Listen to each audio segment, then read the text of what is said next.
আসসালামু আলাইকুম। হ্যালো বন্ধুরা, আজকে আমি দেখুন এখন জাল ধরাচ্ছি। আমি আজকে কি রান্না করব আপনাদের মাঝে মূলত শেয়ার করতে চলে আসলাম বন্ধুরা। এখন দেখুন আমি মাছ ভাজি করবো, চুলাটা জাল ধরে আসলাম। এই যে এখন চুলাতে জাল ধরে দিলাম। বিসমিল্লাহ। আমি লাকড়ি চুলাতে রান্নাতে সবসময় পছন্দ করি। আজকে কি রান্না করব আপনাদের মাঝে সবসময় শেয়ার করতেছি আর করব। আপনারা দেখুন, এখন আমি ভালো করে চুলাটা জাল ধরে নিচ্ছি। এখানে দেখুন আমি এই যে সরপুঁটি মাছ জালি কুমড়ো দিয়ে রান্না করব।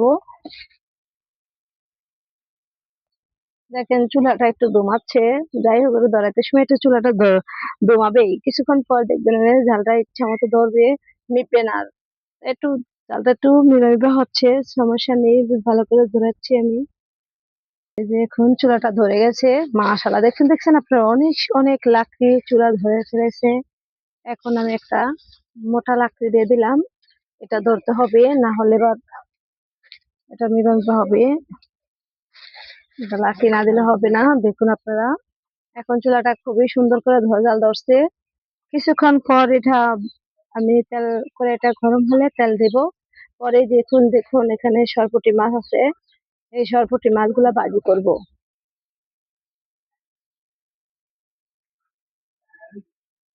তো বন্ধুরা, এই যে এখন আমি এই যে দেখুন তেল দিয়ে দেবো, কড়াইটা অবশ্যই অলরেডি গরম হয়ে গেছে। এই যে দেখুন আমি এখন তেল দিয়ে দিচ্ছি। বিসমিল্লাহির রহমানির রহিম। মাছটা ভাজে নেব। আমি এখন কড়াইতে তেল দিয়ে দিলাম। কিছুক্ষণ আমার তেলটা গরম হইলে আমি মাছটা ভেজে নেব।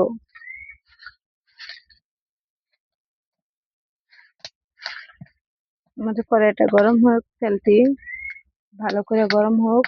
তেল গরম হলে মাছ অলরেডি উল্টাতেও ভালো হয়, তাড়াতাড়ি ভাজা হয়ে যায়, কোনো ভাঙ্গে না।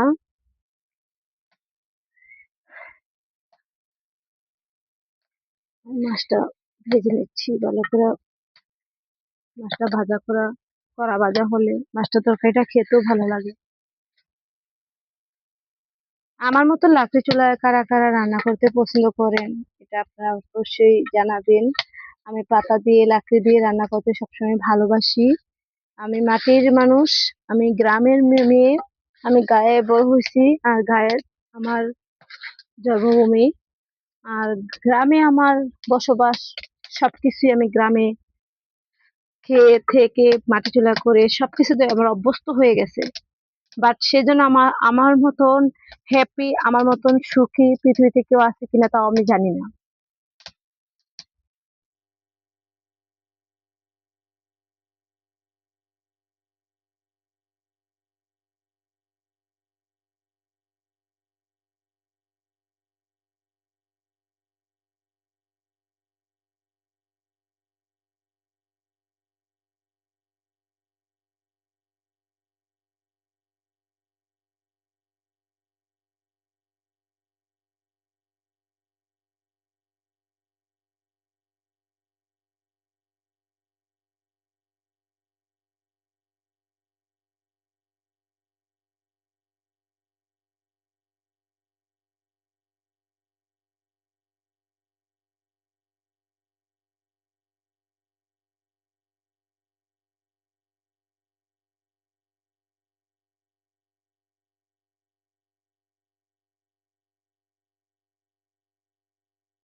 বলে যাবেন। আর আমার হাঁস বোনাটা অনেকটাই পছন্দ। হাঁস খেতে আমি ভালোবাসি। আমার মতন হাঁস খেতে কারা কারা ভালোবাসেন অলরেডি কমেন্টে বলে যাবেন। মাছটা ভেজে নিচ্ছি, কিছুক্ষণ ভাজা হলে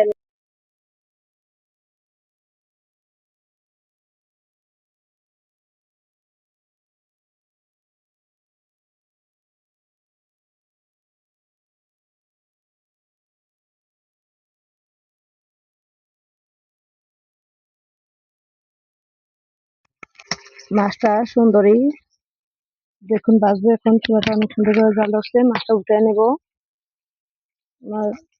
মাছটা এখন উঠে যাচ্ছে মশলা দিলে, দেখুন দেখুন অনেক সুন্দর। বিসমিল্লাহ একবারে আমি উঠে নিলাম, কোনো ঝামেলা মুক্ত, ভাঙ্গেরা সুরে একসাথে উঠে নিলাম।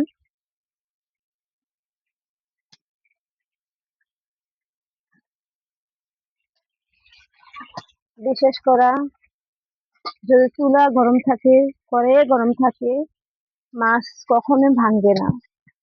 তেল একটু বেশি দিলে, লবণটা বেশি দিলে চুলা কখনো মাছ ভাঙবে না। দেখুন কি সুন্দর চুলা ঝাল ধরছে। বন্ধুরা আসলে আমরা কি বলবো, আমরা গ্রামের মানুষ, সবসময় গ্রামে থেকে বড় হচ্ছি, গ্রামে থেকে অভ্যস্ত। আর এই যে দেখুন এখানে আমার জালি কুমড়ো, এই জালি কুমড়ো দিয়ে সরপুঁটি মাছ দিয়ে রান্না করব, আর হাঁস বোনা করব, আপনাদেরকে দেখাচ্ছি। জালি কুমড়ো দিয়ে আমি কিভাবে মাছটা রান্না করি, আপনারা শুরু থেকে দেখবেন। এখন আমি এই যে মাছগুলো নামিয়ে নেব। মাছগুলো অলরেডি হয়ে গেছে, এই যে মাছগুলো ভাজা হয়ে গেছে। আমার মাছগুলো এখন নামিয়ে নিচ্ছি, আর একটা মাথা আছে ওটা ভাজা নিচ্ছি। এই যে দেখুন মাছগুলা হয়ে গেছে, এটা তো নিয়ে গেছে, এটা ভাজা করে আমি তো এটা বসাবো।